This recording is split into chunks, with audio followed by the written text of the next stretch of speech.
Pentecost ni ông tuân trang in Giêsu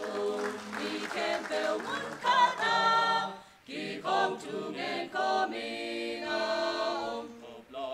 quý phi nung hung kinh ha bằng khát hồng tung su và đã mau kỳ không nào muốn in sung khen bèo hồng điểm ni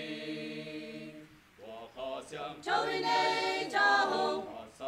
làm ông la hồng tuân bi đền ni cha đem ca ông lai hồng nu xia lâu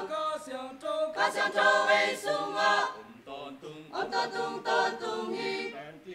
ca xiang châu mi kim tung kỳ qua đình hi kim tung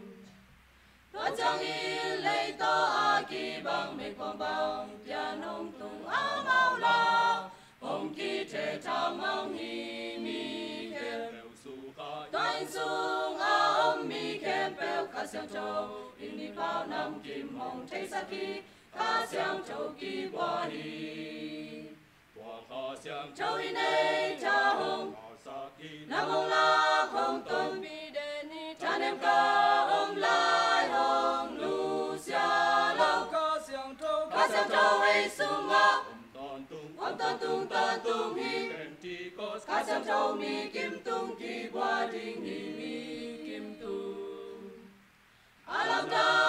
lam đăng chu tế ca xiang châu in hồng thế dễ sa khi bi cha hồng đình tô vi lam đăng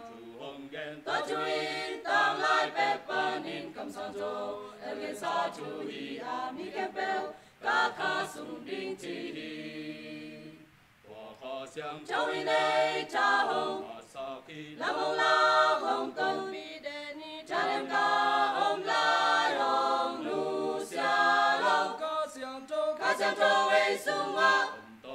ông tôn tung hi ca xiang châu mi kim tung